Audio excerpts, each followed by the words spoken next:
पुण्यामध्ये बेरोजगारांसाठी राष्ट्रवादीनं आंदोलन केलेले। मेट्रोच्या रुळावर आंदोलकांनी जोरदार घोषणाबाजी करत मेट्रो रोखून धरली होती।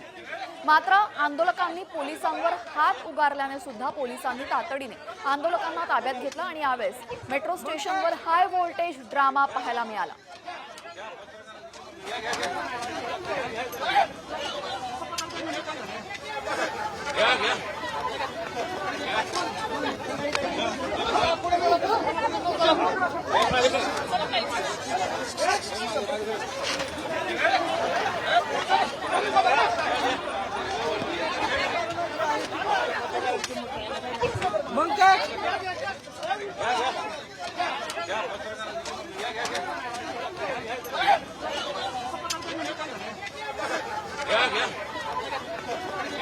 हो हात उचलला त्यांनी, वरतीला हात टाकलाय, त्याला आम्ही स्ट्रिक्ट कायदेशीर ऍक्शन घेणार आहे।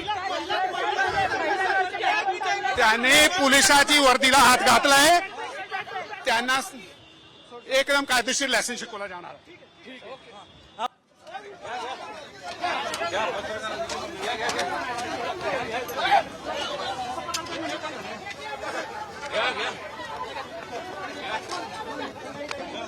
तर पोलिसांवरच हात उगारल्यामुळे आता या आंदोलकांवर कडक कारवाई करण्यात येईल असं म्हणण्यात आलेलं आहे। यानंतर दुसरी बातमी ही पुण्यातूनच आहे। पुण्यामध्ये नंगानाच करणाऱ्या गौरव अहुजाला पुणे पोलिसांनी अखेर अटक केलेली आहे। त्याला कोर्टामध्ये हजर करण्यात आले आणि त्याची BMW गाडी सुद्धा जप्त करण्याची शक्यता सध्या वर्तवण्यात आली आहे। याआधी ससून रुग्णालयामध्ये त्याचं मेडिकल चेकअप करण्यात आलं, त्यामध्ये गौरवला कराडमधून ताब्यात घेण्यात आलं होतं।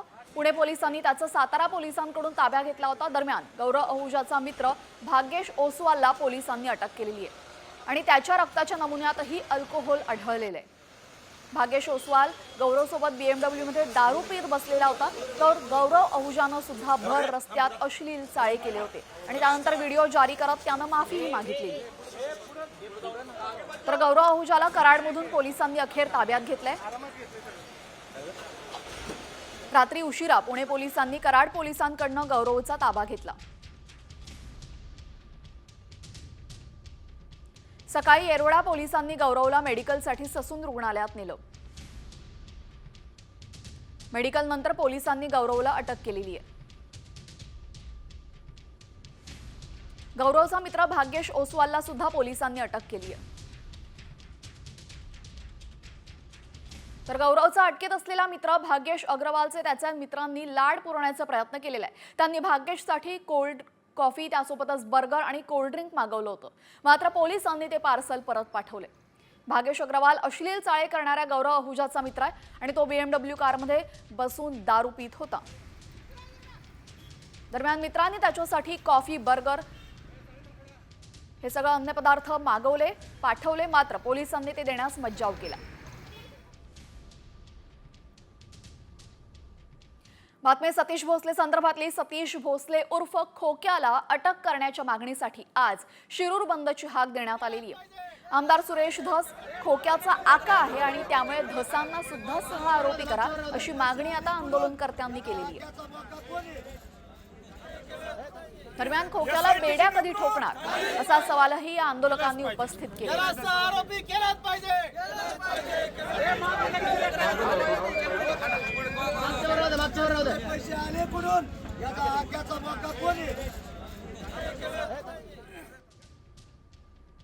खोक्याला तात्काळ अटक करण्याची मागणी आंदोलकांनी केलेली आहे।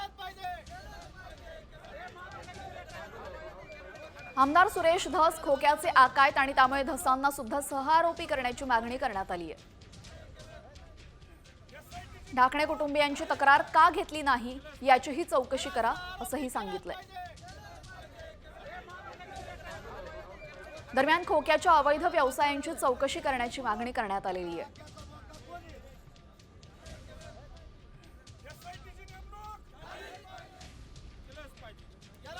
सरपंच संतोष देशमुख हत्येप्रकरणी आज सांगोल्यामध्ये मूक मोर्चा काढण्यात आला आणि वाल्मिक कराडला फाशी द्या अशी मागणी संपूर्ण बहुजन समाजाच्या वतीने करण्यात आली आहे। आज संपूर्ण सांगोला शहरामध्ये कडकडीत बंद पाळण्यात आला। दरम्यान सांगोला बंदमुळे कोट्यावधी रुपयांची उलाढाल ठप्प झालेली आहे। वाल्मिक कराडला फाशी देण्याची मागणी करण्यात आलेली आहे।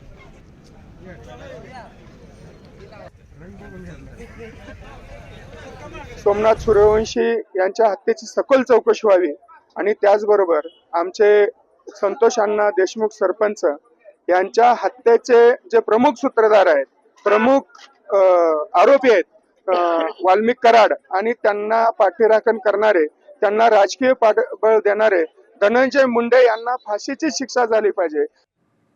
सरपंच संतोष देशमुख यांना न्याय मिळवून देण्यासाठी आज बारामतीमध्ये सुद्धा मोर्चा काढण्यात आला आणि या मोर्चातून वैभवी देशमुख हिनं आवाहन केलेलं आहे। माझ्या वडिलांना न्याय द्या अशी मागणी बारामतीच्या मोर्चामधून वैभवी देशमुखनं केलेली आहे। सरपंच संतोष देशमुखांच्या हत्येच्या निषेधार्थ बारामतीमध्ये मोर्चा काढण्यात आला आणि सरपंच संतोष देशमुखांच्या हत्येला 3 महिने पूर्ण झालेले आहेत, मात्र अद्यापही एक आरोपी फरार आहे आणि अजून शिक्षा सुनावण्यात आलेली नाहीये। त्यामुळे लवकरात लवकर त्यांना फाशीची शिक्षा द्या अशी मागणी करण्यात आली आहे।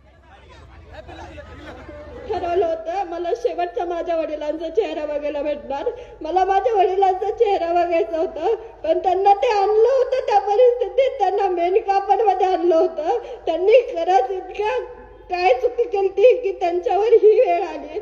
जर आपण ही एकी आज नाही जपली, माझ्या वडिलांना जर आपण न्याय मिळवून नाही देऊ शकलो ना, तर खरंच त्यांचं जे बलिदान आहे ते व्यर्थ जाईल आणि हे आपल्याला जाऊ नाही द्यायचं। कारण की जी बीड जिल्ह्यातली जी घाण आहे ती आम्हाला उचलून टाकायची आहे, कारण की जी वेळ आज आमच्या कुटुंबावर आहे ती इतरांवर येऊ नये। आता बातमी आहे राज ठाकरे यांनी कुंभस्नानासंदर्भात केलेल्या एका वक्तव्याची। राज ठाकरेंनी भर सभेमध्ये चक्क कुंभस्नानाची खिल्ली उडवलेली आहे। सोशल मीडियावर कुंभस्नानाचे अनेक व्हिडिओ पाहायला मिळालेत। मी गंगेचं पाणी पिणार नाही असं थेट राज ठाकरे यांनी म्हटलंय।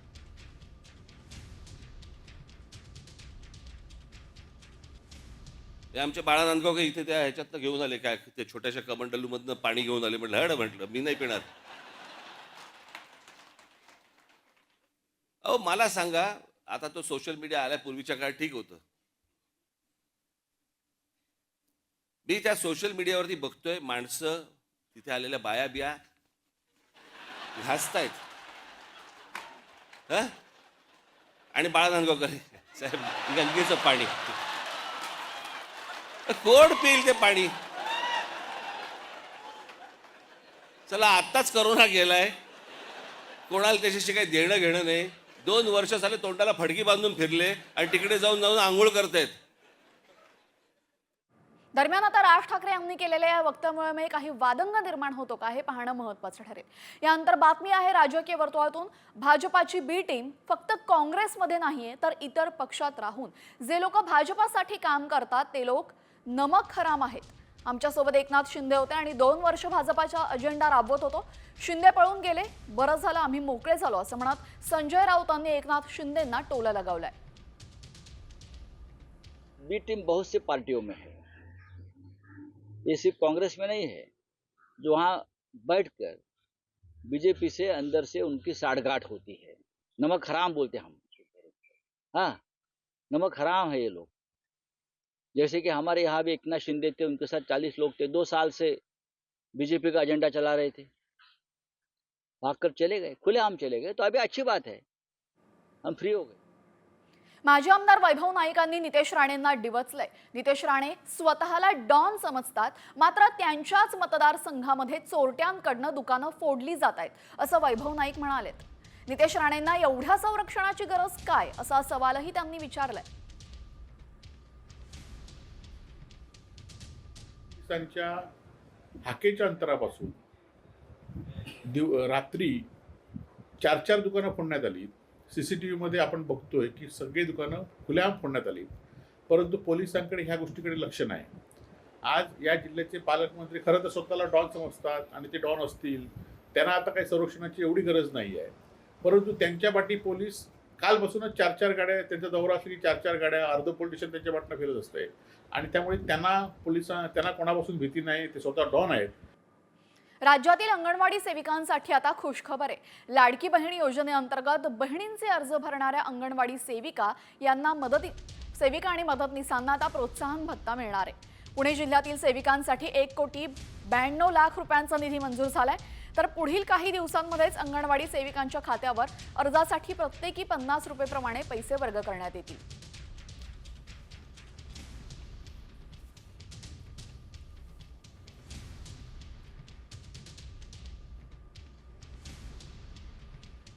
आणि आता बातमी आहे लाडक्या बहिणींसाठी महत्त्वाची। बहिणींच्या खात्यामध्ये 12 मार्च पर्यंत 3000 रुपये जमा होणार आहेत। फेब्रुवारी आणि मार्च महिन्याचे पैसे 2 टप्प्यामध्ये मिळणार असल्याची माहिती मंत्री अदिती तटकरे यांनी दिली आहे। पात्र लाभार्थ्यांना दोन्ही महिन्यांचा लाभ मिळणार असल्याचं त्यांनी सांगितलेलं आहे। काही लाडक्या बहिणींच्या खात्यामध्ये फेब्रुवारीचे पैसेच जमा झालेले होते, त्यावर अदिती तटकरे यांनी हे स्पष्टीकरण दिले।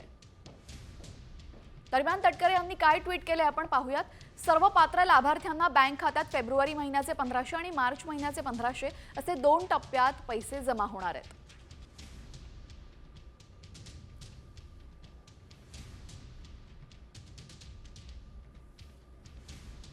सर्व पात्र लाभार्थ्यांना दोन्ही महिन्यांचा लाभ मिळेल।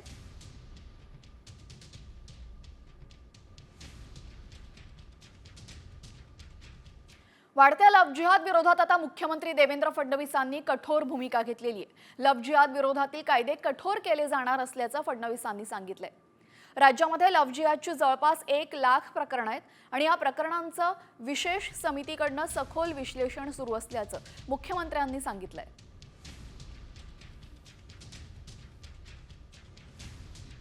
आता बातमी आहे हवामानासंदर्भातली। राज्यामध्ये गेल्या काही दिवसांपासून सूर्य आग ओकतोय आणि मार्चच्या सुरुवातीलाच उन्हाचा तडाखा जाणवू लागलाय।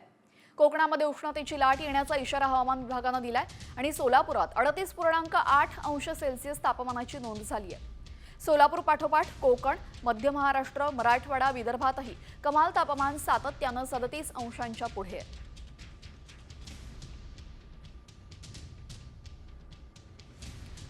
ठाणे, मुंबई या दोन्ही शहरांना उष्ण लाटेचा इशारा देण्यात आलेला आहे। यासोबतच रायगड आणि रत्नागिरीला सुद्धा उष्ण लाटेचा इशारा।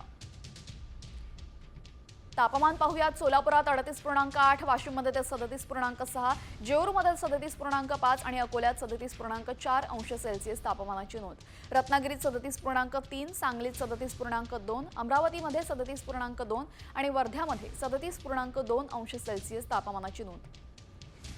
विभागानुसार आपण तापमान पाहूया। विदर्भाचं कमाल तापमान 37.6 ते किमान 14, मराठवाड्याचं कमाल 36.3, उत्तर महाराष्ट्र 36.5 आणि 9 किमान, कोकणात 37.3 कमाल तर किमान 18.6 अंश सेल्सिअस।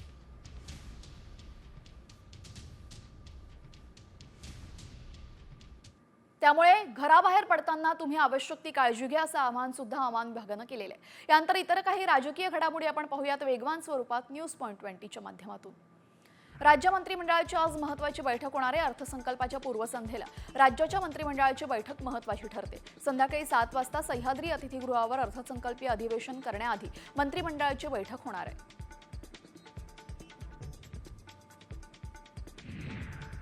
मनसेच्या वर्धापन दिनाच्या सोहळ्यातून राज ठाकरेंनी महापालिका निवडणुकीचं रणशिंग फुंकलेले। प्रत्येक पदाधिकाऱ्याचं काम दर 15 दिवसांनी तपासणार असल्याचं राज ठाकरेंनी जाहीर केलं। दरम्यान कामचुकारपणा केल्यास पदावर ठेवणार नाही अशी तंबीच त्यांनी कार्यकर्त्यांना दिलेली आहे। प्रदेश काँग्रेसचे सरचिटणीस उदयसिंह पाटील लवकरच अजित पवारांच्या राष्ट्रवादीमध्ये प्रवेश करणार असल्याची माहिती सूत्रांनी दिली। प्रवेशाबाबत अजित पवार आणि उंडाळकर यांच्यामध्ये चर्चा झाल्याची माहिती सूत्रांनी दिली असून उदयसिंह पाटलांनी राष्ट्रवादीत प्रवेश केल्यास माजी मुख्यमंत्री पृथ्वीराज चव्हाण यांच्यासह काँग्रेसला मोठा धक्का मानला जातोय। लव्ह जिहाद विरोधात मुख्यमंत्री देवेंद्र फडणवीसांनी आता कठोर भूमिका घेतली आहे। लव्ह जिहाद विरोधात कायदे कठोर केले जाणार असल्याचं फडणवीसांनी सांगितलंय। राज्यामध्ये लव्ह जिहादची जवळपास 1 लाख प्रकरणं आहेत आणि या प्रकरणांचं विशेष समितीकडून सखोल विश्लेषण सुरू असल्याचं मुख्यमंत्र्यांनी सांगितलंय।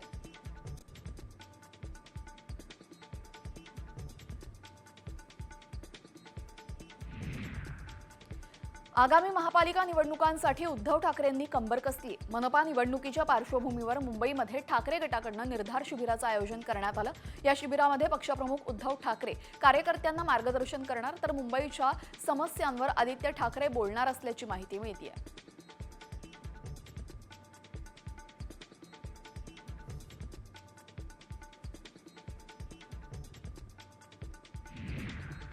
आणि आता मुंबईमधून एक धक्कादायक बातमी समोर येते। तुम्ही जर हॉटेलमध्ये जेवत असाल तर वेळीच सावध व्हा, कारण हॉटेलमधील जेवणात मेलेला उंदीर सापडल्याचा धक्कादायक प्रकार समोर आलेला आहे। नवी मुंबईच्या ऐरोलीमध्ये सेक्टर 4 मध्ये पर्पल बटरफ्लाय हॉटेलमध्ये हा संपूर्ण प्रकार घडलेला आहे। काही महिला दिनानिमित्ताने हॉटेलमध्ये जेवायला आल्या। यावेळेस जेवणाच्या ताटात चक्क मेलेला उंदीर आढळून आलेला आहे। या संदर्भात महिलांनी तात्काळ हॉटेल व्यवस्थापनाला जाब विचारला असता व्यवस्थापनाने आपली चूक मान्य केली नाही।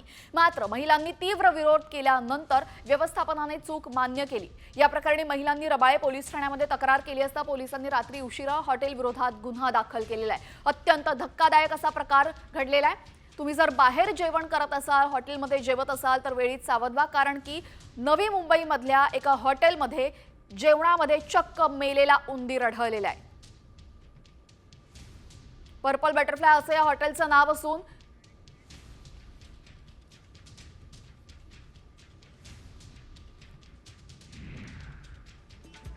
लाडक्या बहिणींच्या खात्यामध्ये 12 मार्चपर्यंत 3000 रुपये जमा होणार आहेत। फेब्रुवारी आणि मार्च महिन्याचे पैसे 2 टप्प्यात मिळणार असल्याची माहिती मंत्री अदिती तटकरे यांनी दिली। पात्र लाभार्थ्यांना दोन्ही महिन्यांचा लाभ मिळणार असल्याचं त्यांनी सांगितलंय। माजी आमदार वैभव नाईकांनी नितेश राणेंना डिवचले। नितेश राणे स्वतःला डॉन समजतात, मात्र त्यांच्याच मतदारसंघामध्ये चोरट्यांकडून दुकानं फोडली जातात असं वैभव नाईक म्हणाले। नितेश राणेंना एवढ्या संरक्षणाची गरज काय असा सवालही त्यांनी विचारलाय। राज ठाकरेंनी कुंभस्नानाची खिल्ली उडवली। सोशल मीडियावर कुंभस्नानाचे अनेक व्हिडिओ पाहायला मिळालेत। मी गंगेचं पाणी पिणार नाही असं राज ठाकरेंनी म्हटलंय।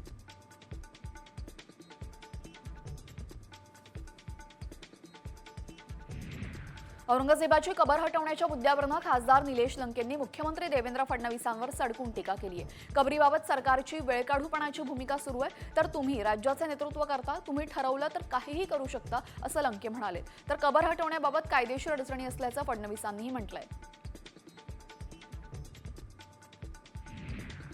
राष्ट्रवादीचे ज्येष्ठ नेते छगन भुजबळ परभणीला गेलेत। भुजबळांनी दिवंगत सोमनाथ सूर्यवंशी यांच्या कुटुंबियांची भेट घेतली। सोमनाथची आई, दोन्ही भाऊ यांची त्यांनी भेट घेतली।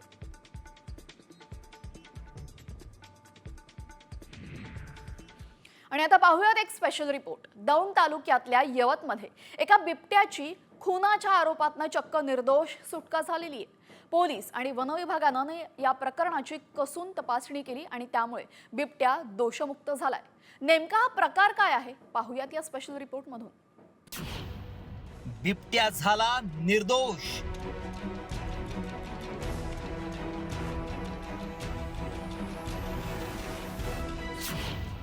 नाव बिबट्याचं, काम पुतण्याचं।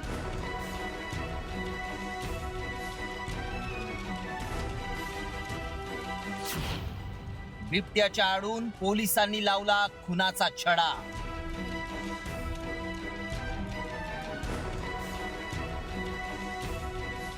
दिनांक 7 डिसेंबर 2024 एका महिलेच्या मृत्यूनं दौंड तालुक्यातील कडेठाण गाव हादरून गेलं होतं। लताबाई धावडे असं या महिलेचं नाव। ऊसाच्या शेतात काम करणाऱ्या लताबाईंवर बिबट्यानं हल्ला केला आणि त्या मरण पावल्या अशी गावात चर्चा सुरू झाली। अनिल धावडे यानं लताबाईंच्या मृत्यूची फिर्याद पोलिसात दिली। आपल्या फिर्यादीत त्यानं लताबाईंचा मृत्यू बिबट्याच्या हल्ल्यामुळे झाल्याचं नमूद केलं। मात्र पोलीस आणि वन विभागाचे कर्मचारी घटनास्थळी दाखल होण्यापूर्वीच लताबाईंचा मृतदेह ऊसाच्या शेतातून हलवण्यात आला होता। त्यामुळे वन विभागाला त्यांच्या मृत्यूबाबत शंका आली। त्यानंतर पोलिसांनी त्यांचा मृतदेह वन विभागाच्या नागपूर इथल्या प्रादेशिक न्याय वैज्ञानिक प्रयोगशाळेत तपासणीसाठी पाठवला। तेव्हा धक्कादायक माहिती समोर आली। लताबाईंच्या मृत्यू प्रकरणात बिबट्या निर्दोष ठरला। त्यांचा मृत्यू बिबट्याच्या हल्ल्यात नव्हे तर दगडानं ठेचून करण्यात आल्याचं स्पष्ट झालं। पोलिसांनी फिर्यादीची कसून चौकशी केली आणि बिंग फुटलं। लताबाईंच्या पुतण्यानंच दगडानं ठेचून त्यांचा खून केला असल्याचं तपासात उघड झालं। या प्रकरणी यवत पोलिसांनी सतीलाल वाल्मिक मोरे आणि अनिल पोपट धावडे या 2 आरोपींना अटक केली आहे। अनैतिक संबंधातून ही हत्या झाल्याचं सांगण्यात येत आहे। आरोपींना रात्री अटक केलेली आहे आणि सध्या पुढील तपासासाठी PCR घेण्यासाठी आमची टीम जे तपासी अंमलदार API संपांगे आणि त्यांची टीम या ठिकाणी आता दौंड न्यायालयामध्ये गेलेली आहे। गुन्हा केल्यानंतर आपण कुठेही अडकू नये यासाठी आरोपींनी बिबट्याच्या हल्ल्याचा बनाव केला। कानून के हाथ लंबे होते हैं या उक्तीप्रमाणे सत्य समोर आलं। आणि या प्रकरणामध्ये बिबट्या निर्दोष सुटला. मात्र खरे आरोपी गजाआड झाले. कॅमेरामन किरण काजळेसह सागर साम TV